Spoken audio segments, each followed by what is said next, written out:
থাকতে পারে। শুনেন, আপনি যদি জান্নাতে যেতে চান আপনার একটা জিনিস লাগবে, ওটার নাম ঈমান। বলেন, আপনি যদি জান্নাতে যেতে চান আপনার একটা জিনিস লাগবে, ওটার নাম? আরে জুড়ে বলেন না, জান্নাতে যেতে চাইলে একটা জিনিস লাগবে, ওটার নাম? কতটুকু ঈমান লাগবে?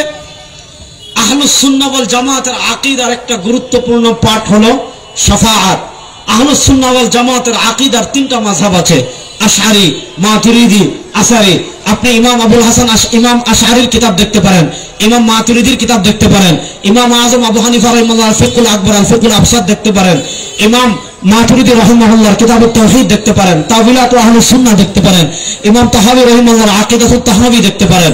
আহলুস সুন্নাহ ওয়াল জামাতের আকীদা হলো শাফাআতে কুবরা, কিয়ামতের দিন সবচেয়ে বড় সুপারিশের মালিক হবেন, কিয়ামতের দিন সবচেয়ে বেশি সবচেয়ে বড় সুপারিশের অধিকারী হবেন সরওয়ারে দু আলম সাল্লাল্লাহু আলাইহি ওয়াসাল্লাম। আমার নবী তার গুনাহগার উম্মাহকে সুপারিশ করে জান্নাতে নিয়ে আসবেন। আমার নবী ধাপে ধাপে ধাপে ধাপে সুপারিশ করে তার গুনাহগার উম্মাহকে জান্নাতে নিয়ে আসবেন। এবার প্রশ্ন হলো, নবী করিম সাল্লাল্লাহু আলাইহি ওয়াসাল্লাম সর্বশেষ তার কোন উম্মাহকে সুপারিশ করে জাহান্নাম থেকে জান্নাতে নিয়ে আসবেন? সরওয়ারে দু আলম সাল্লাল্লাহু আলাইহি ওয়াসাল্লাম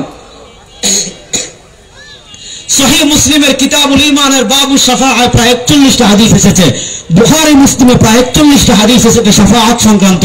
নবী করিম সাল্লাল্লাহু আলাইহি ওয়াসাল্লাম বলেন, আমার উম্মতেরা শুনো, ওই চট্টগ্রামের মুসলমান, সরওয়ার দু আলম সাল্লাল্লাহু আলাইহি ওয়াসাল্লাম 1400 বছর আগে আমাদেরকে বলে দিয়েছেন, আমার উম্মতেরা শুনো, মান কানা ফি কলবিহি মিসকালু হাববাতিন মিন খারদালিন মিন ঈমান, মান কানা ফি কলবিহি মিসকালু হাববাতিন মিন খারদালিন মিন ঈমান, মান কানা ফি কলবিহি মিসকালু হাববাতিন মিন খারদালিন মিন ঈমান।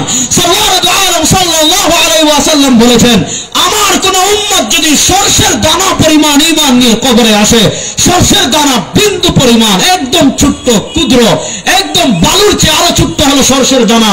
সরওয়ার দু আলম সাল্লাল্লাহু আলাইহি ওয়াসাল্লাম বলেন, আমার কোন উম্মত যদি সরষের দানা পরিমাণ ঈমান নিয়ে কবরে আসে, আমি নবী সুপারিশ করে তাকে জান্নাতে নিয়ে আসবো। মান কানা ফি কলবিহি মিসকালু হাববাতিন মিন খারদালিন মিন ঈমান। দেখেন, আমাদের নবী আমাদেরকে কত মহব্বত করতেন, আমাদের নবী আমাদেরকে ভালোবাসতেন না? আর আসতে বলেন, আমাদের নবী আমাদেরকে কত ভালোবাসতেন। এই সাবজেক্টের উপর কথা বললে অনেক লম্বা সময়, শুধু একটা হাদিস শুনাই। রাসূল করিম সাল্লাল্লাহু আলাইহি ওয়াসাল্লাম আমাদেরকে কত মহব্বত করতেন, আমাদেরকে কত ভালোবাসতেন, এটা বোঝার জন্য এই হাদিসটা যথেষ্ট। ইমাম বাজ্জার রাহিমাহুল্লাহ মুসনাদে বাজ্জার হাদিস এনেছেন, ইমাম মুরজিরি রাহিমাহুল্লাহ তারগীব ওয়া তারহিব হাদিস এনেছেন। নবী করিম সাল্লাল্লাহু আলাইহি ওয়াসাল্লাম বলেন, আমার উম্মতেরা শোনো, লিকুল্লি নবিয়্যিন দাওয়াতুন মুস্তাজাবা ওয়া ক্বাদ তাআজ্জালা কুল্লু নবিয়্যিন দাওয়াতুহুম, লিকুল্লি নবিয়্যিন দাওয়াতুন মুস্তাজাবা ওয়া ক্বাদ তাআজ্জালা কুল্লু নবিয়্যিন দাওয়াতুহুম। আল্লাহ রাব্বুল ইজ্জত ওয়াল জালাল দুনিয়াতে যত রাসূল পাঠিয়েছেন, আল্লাহ রাব্বুল ইজ্জত ওয়াল জালাল দুনিয়াতে যত নবী পাঠিয়েছেন, আল্লাহ যত নবী দুনিয়াতে পাঠিয়েছেন, আল্লাহ যত রাসূল দুনিয়াতে পাঠিয়েছেন, সব নবীকে সব রাসূলকে আল্লাহ রাব্বুল ইজ্জত ওয়াল জালাল দুনিয়াতে একটা অপশন দিয়েছেন, আল্লাহ রাব্বুল ইজ্জত ওয়াল জালাল দুনিয়াতে একটা অফার দিয়েছেন, আল্লাহ রাব্বুল ইজ্জত ওয়াল জালাল দুনিয়াতে একটা সুযোগ দিয়েছেন। সেই একটা অফার কি, সেই একটা সুযোগ কি? দাওয়াতুন মুস্তাজাবা, কবুল দুআর অফার, কবুল দুআর সুযোগ আল্লাহ সব নবীকে দিয়েছিলেন। নবী করিম সাল্লাল্লাহু আলাইহি ওয়াসাল্লাম বলেন, আমার উম্মতেরা শুনো, ওয়া ক্বাদ তাআজ্জালা কুল্লু নবিয়্যিন দাওয়াতুহুম, ওয়া ক্বাদ তাআজ্জালা কুল্লু নবিয়্যিন দাওয়াতুহুম। আল্লাহ যত নবীকে অধিকার দিয়েছিলেন, আল্লাহ যত নবীকে অপশন দিয়েছিলেন, আল্লাহ যত নবীকে সুযোগ দিয়েছিলেন, সব নবী সব রাসূল তাদের কবুল দোয়াটা দুনিয়াতে করে চলে গিয়েছেন, তাদের কবুল অফারটা দুনিয়াতে দোয়া করে চলে গিয়েছেন। আর সরওয়ার দু আলম সাল্লাল্লাহু আলাইহি ওয়াসাল্লাম বলেন, ওয়া ইন্নী ইখতারতু দাওয়াতি লিআহলিল কাবাইর মিন উম্মতি। আল্লাহ তাআলা আমাকে যখন দুনিয়াতে সুযোগ দিয়েছেন, আল্লাহ তাআলা আমাকে যখন দুনিয়াতে অফার করেছেন, আল্লাহ যখন আমার নবীকে বলেছেন, নবী আপনি এখন দোয়া করেন, যেই দোয়া করবেন সেই দোয়া কবুল করব, যা চাইবেন তা দিব, যা করে দেওয়ার কথা বলবেন তা করে দিব। সরওয়ার দু আলম সাল্লাল্লাহু আলাইহি ওয়াসাল্লাম বলেন, আল্লাহ আমাকে অপশন দেওয়ার পর, আল্লাহ আমাকে সুযোগ দেওয়ার পর আমি দুনিয়াতে সেই দোয়া করিনি, ওয়া ইন্নী ইখতারতু দাওয়াতি লিআহলিল কাবাইর মিন উম্মতি। আমি আমার স্পেশাল দোয়াটা, আমার সে এতিম উম্মতের জন্য রেখে দিয়েছি। আমার যে এতিম উম্মতেরা কবিরা গুনাহ করে জাহান্নামী হবে, তাদেরকে সুপারিশ করে জান্নাতে নিয়ে আসার জন্য আমি আমার স্পেশাল দোয়াটা হাসরের মাঠের জন্য রেখে দিয়েছি। কিপটামি করেন না, সুবহানাল্লাহ একটু জোরে বলেন। তাহলে বোঝা গেল যার অন্তরে সরষের দানা পরিমাণ ঈমান থাকবে। খুব মনোযোগ দিয়ে বুঝেন। আমি আগে বলেছি আশেপাশ থেকে প্রচুর সাউন্ড আসতেছে, আলোচনা করাও কঠিন, শোনাও কঠিন, মনোযোগ ধরে রাখবেন। যার অন্তরে সরষের দানা পরিমাণ ঈমান থাকবে, নবী করিম সাল্লাল্লাহু আলাইহি ওয়াসাল্লাম একটা পর্যায়ে সে যদি জাহান্নামে চলে যায়, আল্লাহ যদি তাকে মাফ না করেন, সে যদি তওবা করে না যায়, সে যদি জাহান্নামে চলে যায়, তাহলে জাহান্নামের শাস্তি ভোগ করার পর হলেও একটা পর্যায়ে যার অন্তরে সরষের দানা পরিমাণ ঈমান থাকবে, নবী করিম সাল্লাল্লাহু আলাইহি ওয়াসাল্লাম সুপারিশ করে তাকে জান্নাতে নিয়ে আসবেন। তাহলে এবার আপনি বুঝেন, যদি আপনি বিন্দু পরিমাণ ঈমান নিয়ে কবরে যেতে পারেন, আপনি জান্নাতের গ্যারান্টি পেয়ে যাচ্ছেন। তাহলে এবার বুঝেন, আপনার হাত কি আপনার জান্নাতের গ্যারান্টি হবে? বলেন। আর বেগুন কন্যা, আপনার পা কি আপনার জান্নাতের গ্যারান্টি হবে? আপনার চোখ কি আপনার জান্নাতের গ্যারান্টি হবে? কিন্তু আপনার ঈমান আপনার জান্নাতের গ্যারান্টি হবে কি না? তাহলে বলেন, আল্লাহ তাআলা দুনিয়াতে আমাদেরকে যত সম্পদ দিয়েছেন, আল্লাহর নিয়ামত রাজির ভিতর আল্লাহ তাআলা আমাদেরকে সবচেয়ে বড় যে নিয়ামত দিয়েছেন, আল্লাহ তাআলা আমাদেরকে সবচেয়ে দামি যে নিয়ামত দিয়েছেন, আল্লাহ তাআলা আমাদেরকে সবচেয়ে দামি, সবচেয়ে বড়, এর চেয়ে দামি সম্পদ হতে পারে না, এর চেয়ে বড় সম্পদ হতে পারে না, এর চেয়ে মহান সম্পদ হতে পারে না। এবার আপনারা বলেন, আল্লাহ তাআলা দুনিয়াতে আমাদেরকে সবচেয়ে বড় যে সম্পদ দিয়েছেন, ওই সম্পদের নাম জোরে বলেন, আরো জোরে বলেন, এই সম্পদের নাম। এবার আসেন, আমরা মুসলমানরা মনে করি কি, যে আমাদের বক্ষের ভিতর এটা হলো ডিপ ফ্রিজ। মানে আমাদের চিন্তা চেতনা ভাবনা হলো এমন যে আমরা যেমন ডিপ ফ্রিজে মাছ যদি ঢুকিয়ে রাখি, আমরা যেমন ডিপ ফ্রিজে যদি মাংস ঢুকিয়ে রাখি, তাহলে আমরা মনে করি এই মাছ আর নষ্ট হবে না, এই মাংস আর নষ্ট হবে না। আমরা মনে করি ঈমান এটা কিসের মতো? ডিপ ফ্রিজের মতো। বাস ছোটবেলায় একবার লা ইলাহা ইল্লাল্লাহ মুহাম্মাদুর রাসূলুল্লাহ পড়ছি, অথবা ছোটবেলায় আমার জন্মের পরে আমার এক কানে আজান দিয়েছে, আরেক কানে ইকামত দিয়েছে, আর আমি মাঝে মধ্যে তো জুমার নামাজ পড়তে যাই, মাঝে মধ্যে মাজারেও যাই, মাঝে মধ্যে ওয়াজ শেষে তাবারুকও খাই, তাহলে তো আমার ঈমান তো আর ডিপ ফ্রিজে ঢুকে গিয়েছে, আমার বুকের ভিতরে তো ডিপ ফ্রিজ। আমি একবার কালেমা পড়লে ঈমানটা আর বের হবে না। ব্যাপারটা কিন্তু এত সহজ না। আমি আপনাদেরকে একটা মাসআলা বলি, মাসআলা বললে আপনারা সহজে বুঝতে পারবেন। আপনাদের চট্টগ্রামে আপনারা যখন নামাজ পড়েন, নামাজ পড়ার সময় এক ব্যক্তির ফোন বারবার বেজে উঠতেছে, অর্থাৎ সে ভুলবশত মোবাইলটা সাইলেন্ট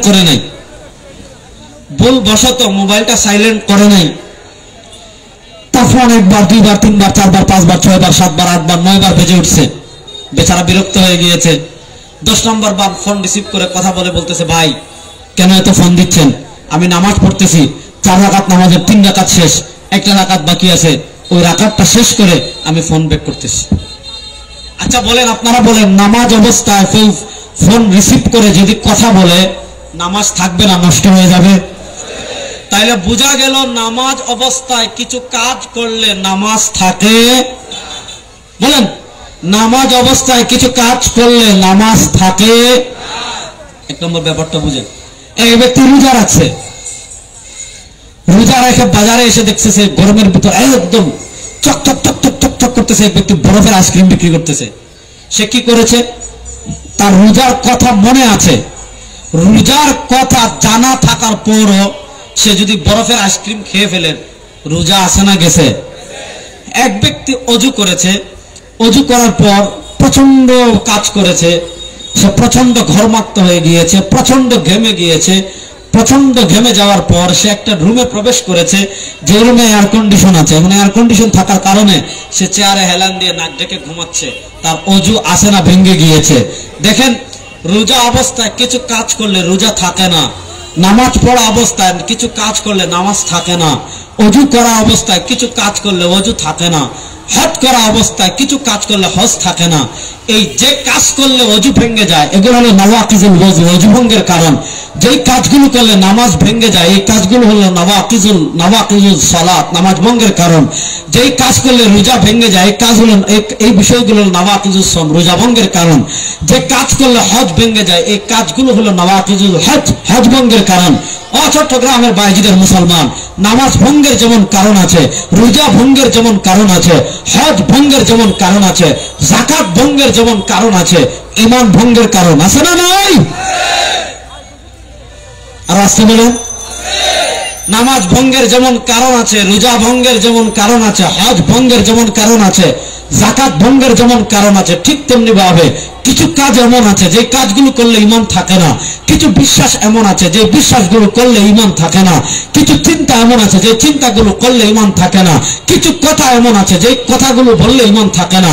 আল্লামা ইবনে আবিদিন শামী রাহিমাহুল্লাহ, তার কথা আমরা সব উলামায়ে কেরাম কম বেশি জানি, সব ঘরানার উলামায়ে কেরাম। আল্লামা ইবনে আবিদিন শামী রাহিমাহুল্লাহ ফতোয়া শামীর কথা আমরা কম বেশি সকলেই জানি।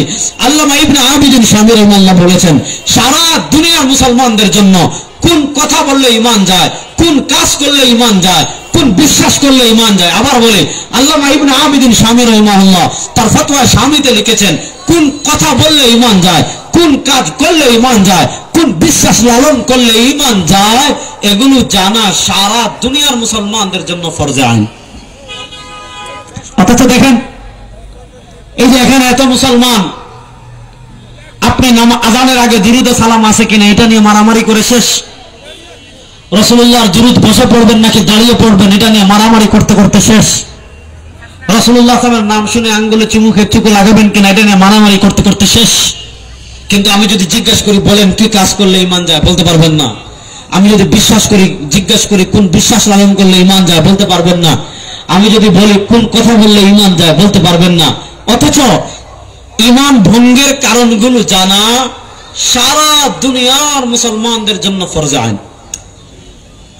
আবার বলি, ঈমান ভঙ্গের কারণগুলো জানা সারা দুনিয়ার মুসলমানদের জন্য, জোরে বলেন না, আরে বেগুন আনেরা কথা কন না, সারা দুনিয়ার মুসলমানদের জন্য ফরজে আইন। ফরজে আইন মানে জানা আবশ্যক। আমি কয়েকটা ঈমান ভঙ্গের কারণ নিয়ে আজকে আলোচনা করি। এক নম্বর দেখেন, আমাদের কারো কপালে এটা লেখা নাই যে আমরা মুসলমান। আমার যেমন মুখ আছে হিন্দুদেরও মুখ আছে, আমার যেমন চোখ আছে হিন্দুদেরও চোখ আছে, আমার যেমন হাত আছে হিন্দুদেরও হাত আছে, আমার যেমন পা আছে হিন্দুদেরও পা আছে, আমার যেমন খেতে হলে মুখ লাগে, দেখতে হলে চোখ লাগে, শুনতে হলে কান লাগে, ঘ্রাণ নিতে হলে নাক লাগে, ধরতে হলে হাত লাগে, হাঁটতে হলে পা লাগে, আমার যেমন প্রাকৃতিক প্রয়োজন পূর্ণ করতে হয়, আমার যেমন জৈবিক চাহিদা পূর্ণ করতে হয়, হিন্দুদেরও করতে হয়, বৌদ্ধদেরও করতে হয়।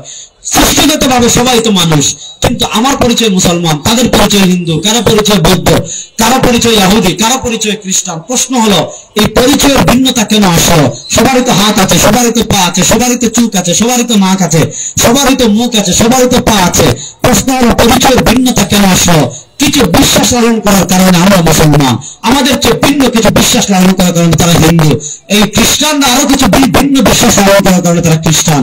বিশ্বাসের পরিবর্তনের কারণে, বিশ্বাসের ভিন্নতার কারণে কেউ হয় মুসলমান, বিশ্বাসের ভিন্নতার কারণে কেউ হয় হিন্দু, বিশ্বাসের ভিন্নতার কারণে কেউ হয় খ্রিস্টান, বিশ্বাসের ভিন্নতার কারণে কেউ হয় ইহুদি, বিশ্বাসের ভিন্নতার কারণে কেউ হয় বৌদ্ধ, বিশ্বাসের ভিন্নতার কারণে কেউ হয় নাস্তিক। তাহলে বুঝেন আমাদের মৌলিক কিছু ঈমানের আরকান আছে, আমাদের মৌলিক কিছু বিশ্বাস আছে, যে বিশ্বাসগুলোতে সামান্য ছিট ধরলে, যে বিশ্বাসগুলোতে সামান্য সন্দেহ করলে, যে বিশ্বাসগুলোতে সামান্য পরিমাণ সন্দেহ থাকলে আপনি ইসলামের তালিকা থেকে আপনার নাম কাটা যাবে, ঈমানের তালিকা থেকে আপনার নাম কাটা যাবে, মুসলমানের তালিকা থেকে আপনার নাম কাটা যাবে। সেই বিশ্বাসগুলো কয়েকটা আমি বলি। ঈমান মুফাসসালে আমরা 7টা বিশ্বাস পড়ি। আমানতু বিল্লাহি ওয়া মালাইকাতিহি ওয়া কুতুবিহি ওয়া রাসূলিহি ওয়াল ইয়াউমিল আখির ওয়াল কদরি খাইরিহি ওয়া শাররিহি মিন আল্লাহ ওয়াল বা'স বা'দাল মাউত। এই 7টা বিশ্বাস আমাদের একাত্ম বিশ্বাস। আমানতু বিল্লাহ, আমি ঈমান আনলাম আল্লাহর উপর, বিল্লাহি ওয়া মালাইকাতিহি ওয়া কুতুবিহি, ঈমান আনলাম ফেরেশতার উপর, ঈমান আনলাম আসমানি কিতাবের উপর। এরপরে ঈমানের একটা গুরুত্বপূর্ণ রকম, ঈমানের একটা গুরুত্বপূর্ণ পাঠ, আমাদের যারা কালেমা পড়ি, আমরা যারা মুসলমান, আমরা যারা আল্লাহ আল্লাহর ওয়াহদানিয়তে বিশ্বাস করি, আমরা যারা আল্লাহর হুকুমিয়তে বিশ্বাস করি, আমরা যারা আল্লাহর হাকিমিয়তে বিশ্বাস করি, আমরা যারা আল্লাহর উলুহিয়তে বিশ্বাস করি, আমরা যারা তাওহীদে বিশ্বাস করি, আমাদের দৃঢ় বিশ্বাস, আমাদের দৃঢ় ঈমান, আমাদের দৃঢ় আকীদা, এই আকীদার বাইরে কোন মুসলমান যেতে পারে না, ওই আকীদার বাইরে কোন তাওহীদপন্থী যেতে পারে না, ওই আকীদার বাইরে লা ইলাহা ইল্লাল্লাহ যারা পড়েছে, আশহাদু আল্লা ইলাহা ইল্লাল্লাহ যারা পড়েছে, ওই আকীদার বাইরে এক সেকেন্ডের জন্য তারা যেতে পারে না, ওই আকীদার বাইরে এক পা বাইরে তারা যেতে পারে না, ওই আকীদার বাইরে এক চুলও তারা যেতে পারে না। সেই আকীদা কি? আমাদের আকীদা হলো ওয়াল কাদরি খাইরি ওয়া শাররিহি মিনাল্লাহ। আমাদের আকীদা তাকদীরের ভালো মন্দের মালিক একমাত্র কে? আল্লাহ। আল্লাহর নামটা বড় আস্তে বললেন। তাকদীরের ভালো মন্দের মালিক একমাত্র আল্লাহর নবীও তাকদীর পরিবর্তন করতে পারেন, সাহাবায়ে কেরামও তাকদীর পরিবর্তন করতে পারেন, তাবিঈনগণও তাকদীর পরিবর্তন করতে পারেন, ইমামে আযম আবু হানিফা তাকদীর পরিবর্তন, এই কথা কোনা কে তুমি দাঁড়িয়ে দিছো এরকম, ইমামে আযম আবু হানিফা তাকদীর পরিবর্তন করতে পারেন, আব্দুল কাদের জিলানী তাকদীর পরিবর্তন করতে পারেন, পৃথিবীর কোন ওলি আব্দুল গাউস কুতুব কেউ তাকদীর পরিবর্তন করতে পারে? তাকদীর পরিবর্তনের মালিক একমাত্র না। আল্লাহর নামে রাস্তে বলেন, গুনাহ হবে মিয়া। জয় বাংলা বলেন, তা তো আর 3 কিলোমিটার দূর থেকে শোনা যায়। বলেন তাকদীর পরিবর্তনের মালিক একমাত্র আল্লাহ। আচ্ছা আওয়াজে বলেন তাকদীর পরিবর্তনের মালিক একমাত্র আল্লাহ ছাড়া আর কেউ তাকদীর পরিবর্তন করতে পারে? তাকদীরের ভালো মন্দের মালিক কে? ওয়াল কাদরি খাইরিহি ওয়া শাররিহি মিনাল্লাহি তাআলা। তাকদীরের ভালো মন্দের মালিক একমাত্র আল্লাহ। সেই আল্লাহই পবিত্র কোরআনে তার হাবিবকে শিখাচ্ছেন, ও আমার হাবিব, দেখেন কোরআনের আয়াত পড়তেছি, কোরআনের আয়াত পড়ার কারণে আবার আমার গালি দিয়ে না দেন নবীর দুশমন।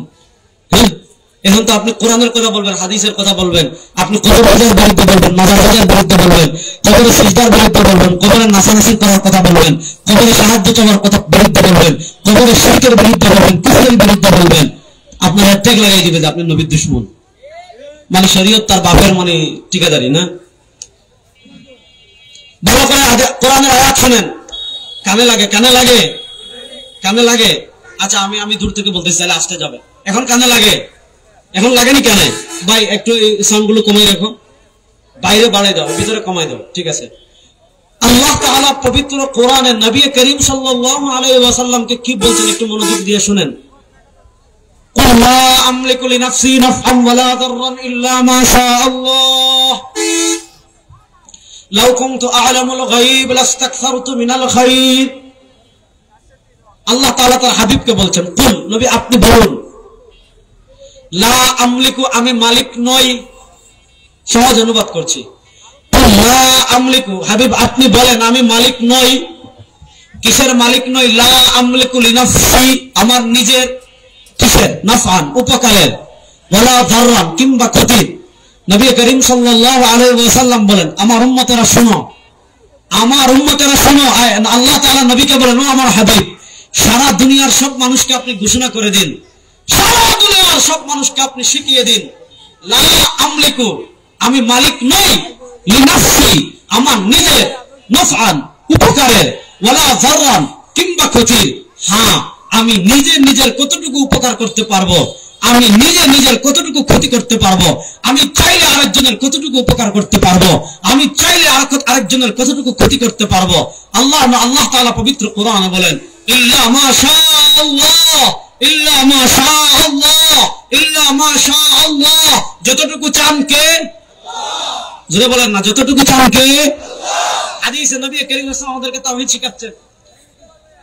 রাসূল করিম সাল্লাল্লাহু আলাইহি ওয়াসাল্লাম আমাদেরকে তাওহীদ শিখাচ্ছেন কেমনে? মনোযোগ। লাবিজতামাআল ইনসু ওয়াল জিন্নু আলা আন ইয়ানফাউকা বিশাইইন, লাবিজতামাআল ইনসু ওয়াল জিন্নু আলা আন ইয়ানফাউকা বিশাইইন লা ইয়ানফাউকা বিশাইইন ইল্লা কাদ কাতাবাহু আল্লাহু লাক ওয়া লা ইন ইজতামাআতিল ইনসু ওয়াল জিন্নু আলা আন ইয়াদুররুকা বিশাইইন লা ইয়াদুররুকা বিশাইইন ইল্লা কাদ কাতাবাহু আল্লাহু লাক। নবী করিম সাল্লাল্লাহু আলাইহি ওয়াসাল্লাম আমাদেরকে আকীদা শিখাচ্ছেন, আমার উম্মতেরা শুনো, লাবিজতামাআতিল ইনসু ওয়াল জিন্নু, যদি সারা দুনিয়ার সব মানুষ একমত হয়ে যায়, যদি সারা দুনিয়ার সব জিন একত্রিত হয়ে যায়, লাবিজতামাআতিল ইনসু ওয়াল জিন্নু, যারা ছাড়া যদি সারা দুনিয়ার সব মানুষ একত্রিত হয়ে যায়, যদি সারা দুনিয়ার সব জিন একত্রিত হয়ে যায়, কিসের কারণে? আলা আইয়ানফাউকা বিশাইইন, সব মানুষ আর সব জিন মিলে তোমার কোন কল্যাণ করবে, তোমার কোন উপকার করবে। নবী করিম সাল্লাল্লাহু আলাইহি ওয়াসাল্লাম বলেন, লা ইয়ানফাউকা বিশাইইন, সব মানুষ আর সব জিন মিলে তোমার কোন উপকার করতে পারবে না। হ্যাঁ, কতটুকু পারবে?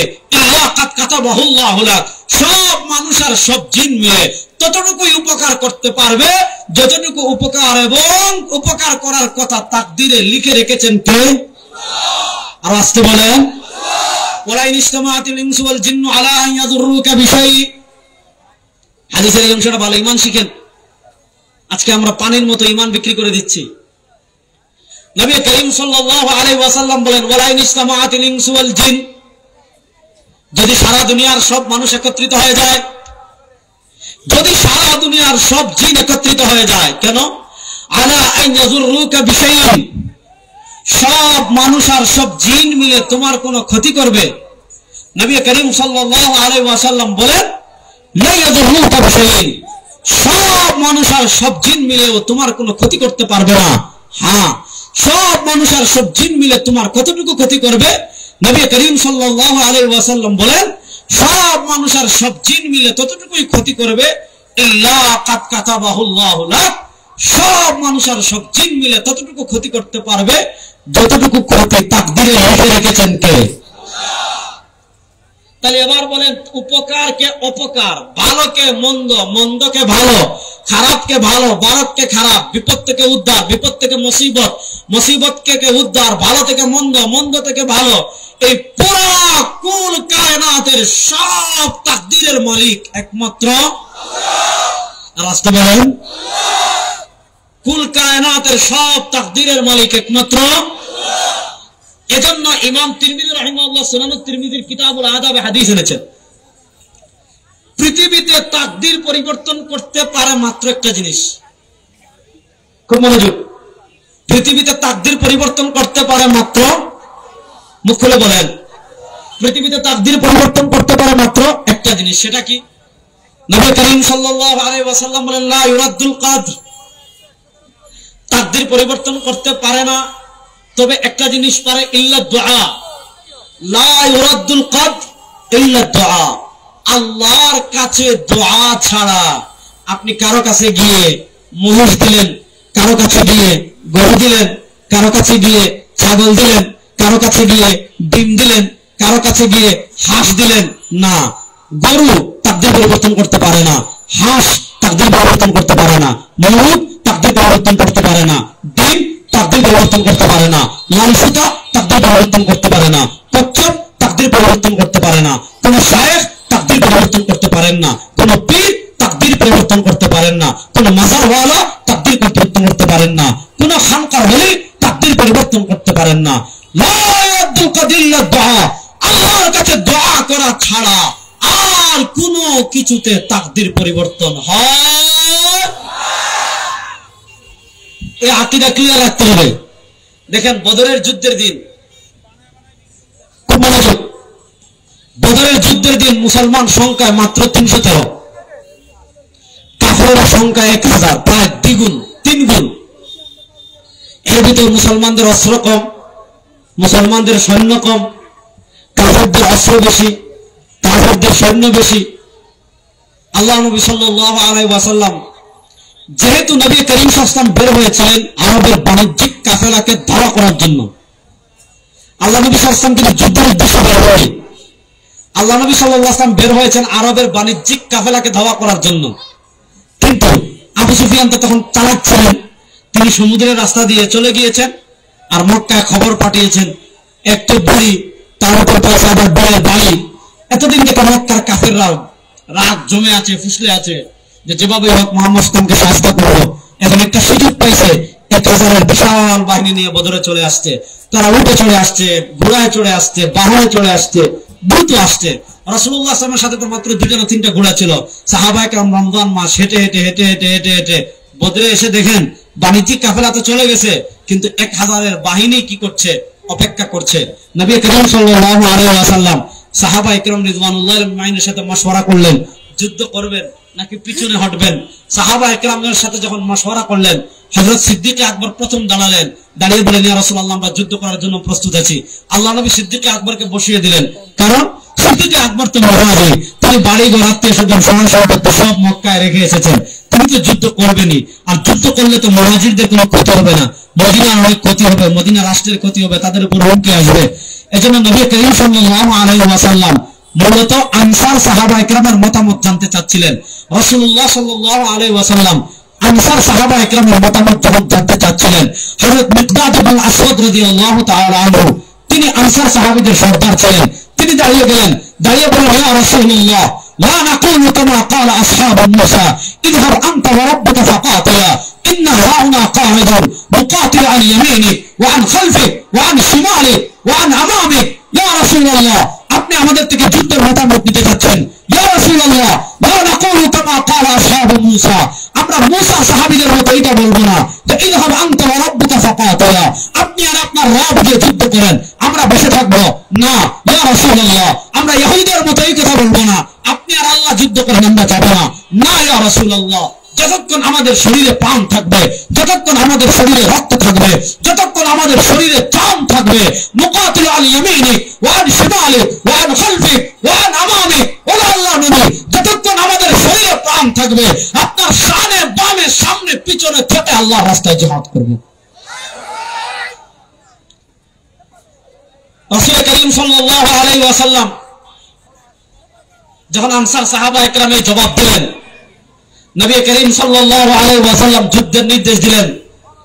আল্লাহ নবী সাল্লাল্লাহু আলাইহি ওয়াসাল্লাম রাত্রে দেখেন 313 জন আর 1000 জন, আল্লাহ নবী সাল্লাল্লাহু আলাইহি ওয়াসাল্লাম রাত্রে সিজদায় পড়ে গিয়েছেন, আল্লাহর কাছে দোয়া করছেন, আল্লাহুম্মা ইন্না হালাকা হাউলা, আল্লাহ মাত্র 313 জন নিয়ে বদরের প্রান্তে এসেছি, এরা যদি কালকে পরাজিত হয়ে যায়, বা এখানে কথা বলেন না, এরা যদি কালকে পরাজিত হয়ে যায়, এরা যদি কালকে শহীদ হয়ে যায়, লা ইয়াবকা আহাদুন ফিল আরদি ইয়াকুল আল্লাহ, আল্লাহ নবী, এরা যদি কালকে শহীদ হয়ে যায়, আগামীকাল আপনার জমিনে আল্লাহ নেওয়ার মতো আর কেউ থাকবে না।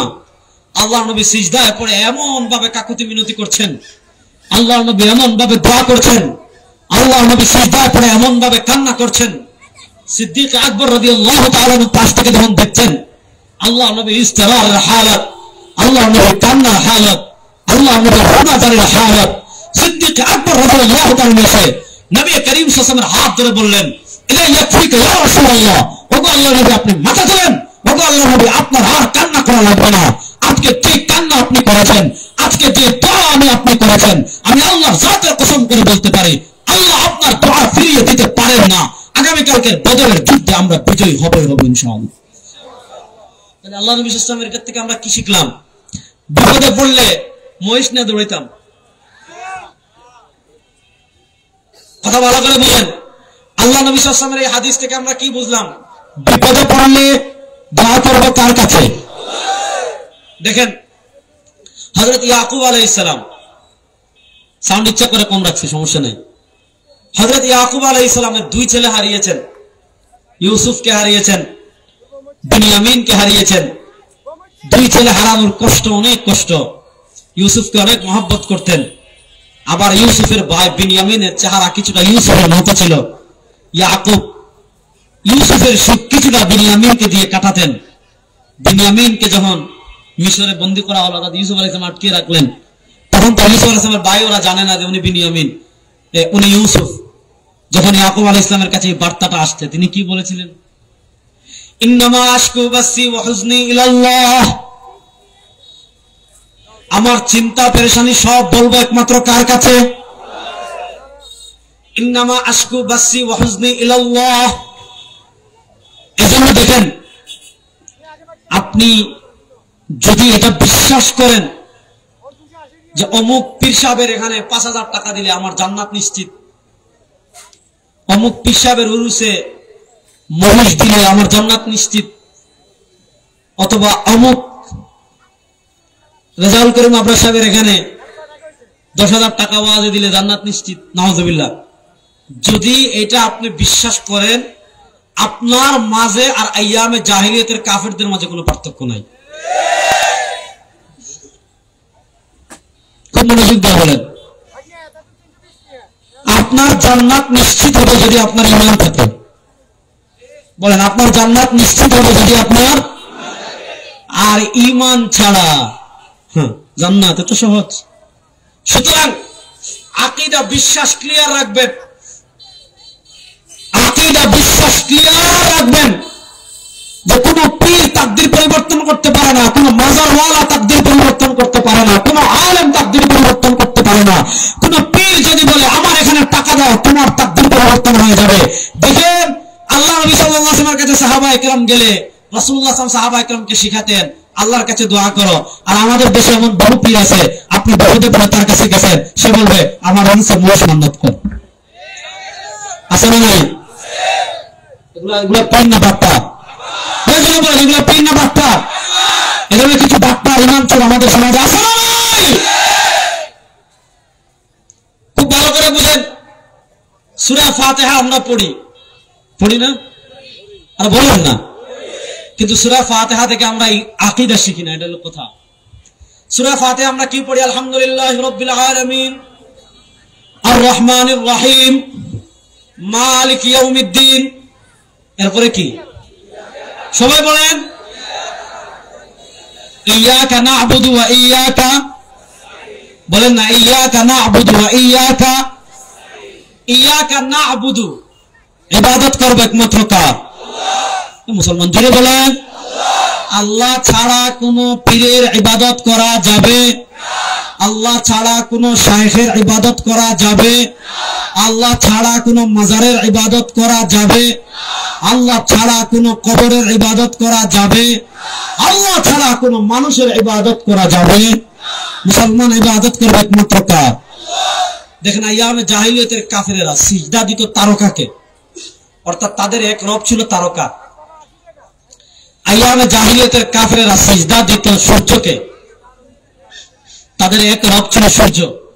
আল্লাহ তাআলা পবিত্র কোরআনে সুস্পষ্ট ভাষায় বলেছেন, লা তাসজুদু লিশ-শামস, মনোযোগ, লা তাসজুদু লিশ-শামস, খবরদার সূর্যকে সিজদা দিস না, ওয়ালা লিল কমর, চন্দ্রকে সিজদা দিস না। যেহেতু কাফেরেরা সিজদা দিত সূর্যকে, যেহেতু কাফেরেরা সিজদা দিত চন্দ্রকে, আল্লাহ তাআলা বলেন খবরদার চন্দ্রকে সিজদা দিস না, সূর্যকে সিজদা দিস না। ওয়াসজুদু লিল্লাহ, সিজদা দিস একমাত্র কাকে? আর আজকে বলেন, আচ্ছা বলেন আমরা যে সিজদা দেই, এই সিজদা এটা ইবাদত কি ইবাদত না? আর আজকে বলেন, আচ্ছা আপনারা যে নামাজে সিজদা দেন এটা ইবাদত না? এই মুসলমান জোরে বলেন না, বেগুন কোন? আপনারা বেগুন বলো, আপনারা বেগুন গাওয়াছেন, তাহলে আপনারা বেগুন কথা কোন? আমরা যে নামাজে সিজদা দেই, ফজরে সিজদা দেই, যোহরে সিজদা দেই, আসরে সিজদা দেই, মাগরিবে সিজদা দেই, এশা সিজদা দেই, তাহাজ্জুদে সিজদা দেই, নফলে সিজদা দেই, ওয়াজিবে সিজদা দেই। আচ্ছা বলেন এই যে আমরা সিজদা দেই, এই সিজদা এটা ইবাদত কি ইবাদত না? আর আপনি সূরা ফাতিহায় ঘোষণা দিলেন ইয়াকা না'বুদু, আল্লাহ আমরা তোমার ইবাদত করি। এবার বলেন আপনি ফাতিহায় বললেন ইবাদত আল্লাহ তোমারই করি, এবার সিজদা ইবাদত। আইয়ামে জাহিলিয়াতের কাফেররা সিজদা দিত চন্দ্রকে, আইয়ামে জাহিলিয়াতের কাফেররা সিজদা দিত তারকাকে। আল্লাহ বলেন খবরদার আল্লাহ ব্যতীত। আচ্ছা হুজুর একটু বসুক, সমস্যা নাই, এবার শেষ করি। সভাপতি সাহেব, আচ্ছা মাশাআল্লাহ। আল্লাহ বলেন সূর্যকে সিজদা দিস না, আল্লাহ বলেন চন্দ্রকে সিজদা দিস না, সিজদা দেবে একমাত্র আল্লাহকে। সিজদা দেবে তো ইবাদত। আল্লাহ সূরা ফাতিহা বলেছেন ইয়াকা না'বুদু, আল্লাহ আমরা তোমার ইবাদত করি। সুতরাং যারা আল্লাহর ইবাদত করবে তারা পীরকে সিজদা দিতে পারে না, কবরে সিজদা দিতে পারে না, মাজারে সিজদা দিতে পারে না। যারা কবরে সিজদা দিবে, যারা মাজারে সিজদা দিবে, যারা পীরকে সিজদা দিবে, ওদের মধ্যে আইয়ামে জাহিলিয়াতের কাফেরদের মধ্যে কোনো পার্থক্য নাই। আমরা সিজদা দিব একমাত্র কাকে? আরে ভাই যখন মাইক ছিল না তখন তো ওয়াজ ছিল, জোরে বলেন। এই আওয়াজ জয় বাংলা বলেন না, ওই বাইজিদ মুখ থেকে শোনা যায়, আল্লাহর রাস্তা বলেন। বলেন আমরা সিজদা দিব একমাত্র কাকে? আমরা সিজদা দিব একমাত্র কাকে? আমরা যদি আল্লাহ ছাড়া অন্য কাউকে সিজদা দেই, আর এই সিজদা দেওয়াকে হালাল মনে করে ঈমান থাকবে? আচ্ছা, আমি আপনাদেরকে একটা জিনিস শিখাই, বলেন তো পৃথিবীর সবচেয়ে দামি মাজার কোনটা? বলেন না। বায়জিদ বুস্তামি তো না। বায়জিদ বুস্তামি বলতে দুনিয়াতে কোনো ওলি নাই। এক আল্লাহর ওলি ছিলেন আবু ইয়াজিদ আল বিসতামি।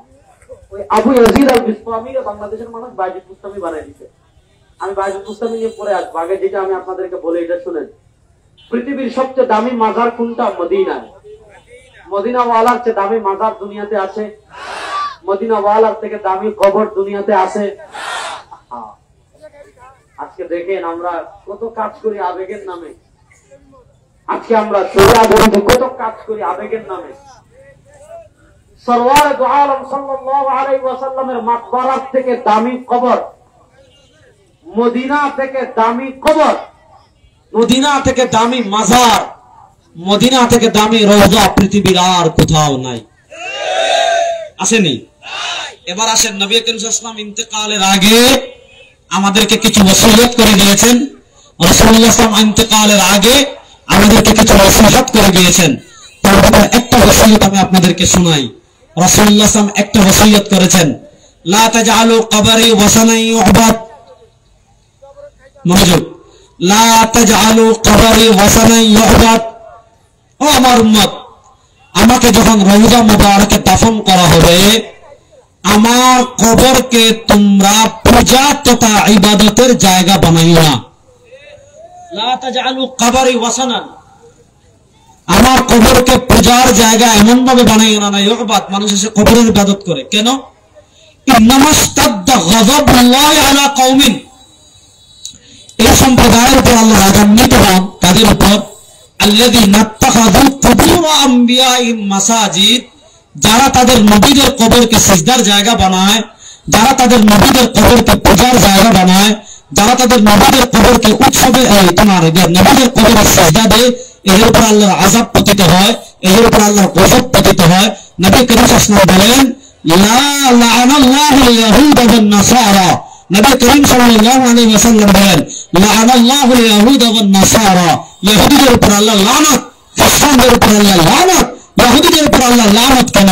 খ্রিস্টানদের উপর আল্লাহ লানত কেন?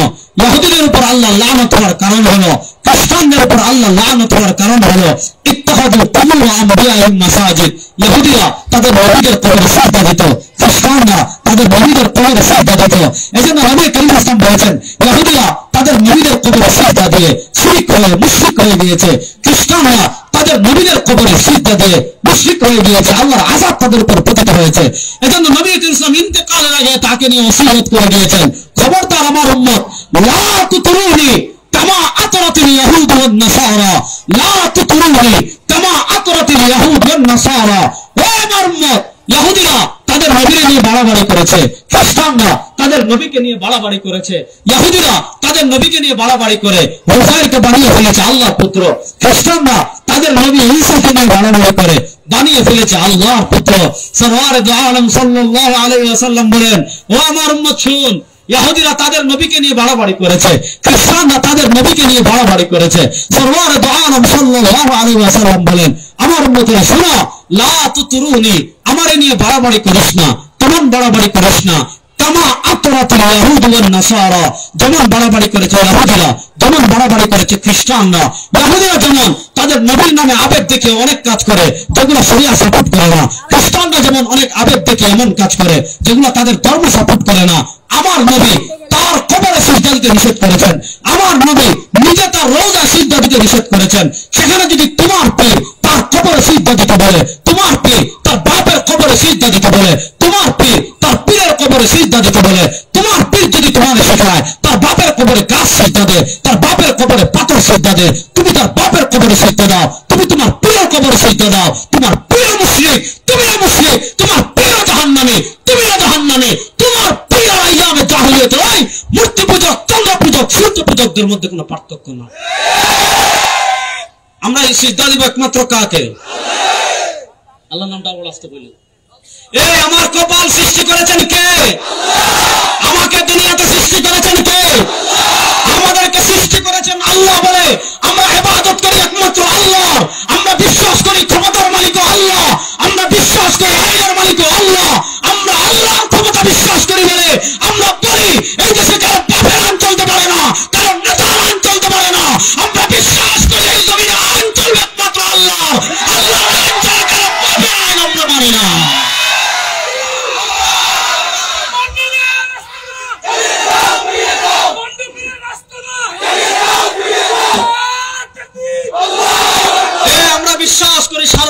সার্বভৌমত্বের মালিক একমাত্র আল্লাহ। আল্লাহ রাস্তা বলেন, এই সার্বভৌমত্বের মালিক একমাত্র আমার কপাল সৃষ্টি করেছেন আল্লাহ, আমার কপাল সিজদা হতে হবে একমাত্র আল্লাহর কাছে। আল্লাহ ব্যতীত কোন মানুষের সিজদা, কোন গাছের সিজদা, কোন খাটের সিজদা, কোন মাজারের সিজদা, কোন পীরকে সিজদা মুসলমান কখনো দিতে পারে না। আরে বেটা, কবরে যদি সিজদা দেওয়া জায়েজ হতো, সাহাবায়ে কেরাম মদিনায় সিজদায় পড়ে থাকতেন, বলুন না কেন? সুতরাং আমরা কোন কবরে সিজদা দিব না। ইয়াকা নাবুদু, ইবাদত করবে একমাত্র কার? আরেকটা আছে ওয়া ইয়াকা আসেনি তো আপনাদের আছে, ওয়া ইয়াকা নাস্তাইন আসেনি, সাহায্য চাইবে একমাত্র কার কাছে? এখন আল্লাহ বলেন ওয়া ইয়াকা নাস্তাইন, সূরা ফাতিহায় পড়লেন ওয়া ইয়াকা নাস্তাইন, সাহায্য চাও আল্লাহর কাছে। এখন আপনার সন্তান হচ্ছে না, গিয়ে বলেন ও বাবা, ও খাজা বাবা সন্তান দাও, ইমান আছে না গেছে? আপনি মুসিবতে পড়েছেন, গাছে গিয়ে লাল সুতা বেঁধে আসছেন তাকদীর পরিবর্তনের জন্য, ইমান আছে না গেছে? আপনার মেয়ের বিয়ে হচ্ছে না, গিয়ে কচ্ছপের কি লাগাইলেন, কাসিমের কি লাগাইলেন, শেওলা বুড়া হইতে হইতে কাসিম বুড়া হয়ে গেছে, এটার শেওলা গ্লাসে নিয়ে খেলেন, ইমান আছে না গেছে? তাহলে এক নম্বর ইশরাক বিল্লাহ, খবরদার ইমানের ক্ষেত্রে আমাদের সতর্ক থাকার দরকার আছে না নাই? ইয়াকা নাবুদু ওয়া ইয়াকা নাস্তাইন, ইবাদত করব আল্লাহ, বিপদে পড়েছি সাহায্য চাইব একমাত্র কার কাছে? এখানে আরেকটা মাসালা বলে আমি শেষ করি। একটা হলো ওসিলা। ওসিলার জন্য তিনটা শর্ত। হানাফি মাযহাবে ওসিলা জায়েজ হওয়ার জন্য তিনটা শর্ত। একটা হলো ওসিলা দিলে, যার নামে ওসিলা দিচ্ছেন তিনি দিতে পারবেন এমন আকীদা রাখা যাবে না। দুই নম্বর আকীদা, ওসিলা করলে যিনি যার নামে ওসিলা করছেন তিনি আল্লাহর থেকে নিয়ে দিবেন, এই আকীদা রাখা যাবে না। ওসিলা করলে আল্লাহ আমাদেরকে, ওসিলা করলে আমি 100% পেয়ে যাব এমন আকীদা না রেখে কোন নেক বান্দা ওসিলা দিয়ে যদি দোয়া করেন, এটা জাস্ট একটা জায়েজ কাজ। কিন্তু ইস্তিগাসা, কবরে গিয়ে চাওয়া, কবরে গিয়ে সন্তান চাওয়া, কবরে গিয়ে বাচ্চা চাওয়া, কবরে গিয়ে বিপদ থেকে উদ্ধারের জন্য দোয়া করা, কবর ওয়ালাকে বলে আমাকে মুসাফির থেকে বাঁচান, এগুলো ক্ষেত্র বিশেষে হারাম আর ক্ষেত্র বিশেষে শিরিক। আল্লাহ তাআলা আমাদেরকে সব ধরনের শিরিক, কুফর, বিদআত, মুনকারাত থেকে মুক্ত করে প্রকৃত আহলুস সুন্নাহ ওয়াল জামাআহ হওয়ার তৌফিক দান করেন। শেষ একটা কথা বলে কথা শেষ করছি। 52 বছরের বাংলাদেশ পরিবর্তন হয়ে গিয়েছে, এবার আমাদের সামনে সুযোগ এসেছে ইসলামের বাংলাদেশ গড়া। এই বাংলাদেশ থেকে আমরা দুর্নীতি বন্ধ করতে চাই কি চাই না? খুন বন্ধ করতে চাই কি চাই না? বাংলাদেশের সংসদে কোরআন প্রতিষ্ঠা হোক, আপনারা চান কি চান না? বাংলাদেশে ইসলামের বিজয় হোক, আমরা চাই কি চাই না? সুতরাং এবার সবতন্ত্র মন্ত্রের দেখা শেষ হয়ে গিয়েছে। আমরা প্রতিজ্ঞায় আছি, এবারে নতুন বাংলাদেশ ইসলামের বাংলাদেশ হবে, এবারে নতুন বাংলাদেশ কোরআনের বাংলাদেশ হবে ইনশাআল্লাহ। কোরআনের বাংলাদেশ গড়ার জন্য রেডি আছেন তো সবাই? যুবকরা কোরআনের বাংলাদেশ দেখার জন্য প্রস্তুত আছো তো সবাই? ভারত বলতেছে চট্টগ্রাম নিয়ে যাবে, রেডি আছো তো চট্টগ্রামের মুসলমান? সবাই এক একটা ইয়ে রাখবেন, কেসি রাখবেন, আর এক একটা খুর রাখবেন। যদি কেউ ওপার থেকে আসতে চায় কিছু করা লাগবে না, ধরে ধরে মুসলমানি করে দেবেন। পারবেন তো যুবকরা ইনশাআল্লাহ? এই দেশ এবং ইসলাম হেফাজতের জন্য ঐক্যবদ্ধভাবে লড়াই করার জন্য প্রস্তুত আছেন তো ইনশাআল্লাহ? আল্লাহ তাআলা সবাইকে কবুল করুক। বীর চট্টগ্রামবাসী আবার দেখা হবে। আসসালামু আলাইকুম ওয়া রাহমাতুল্লাহ।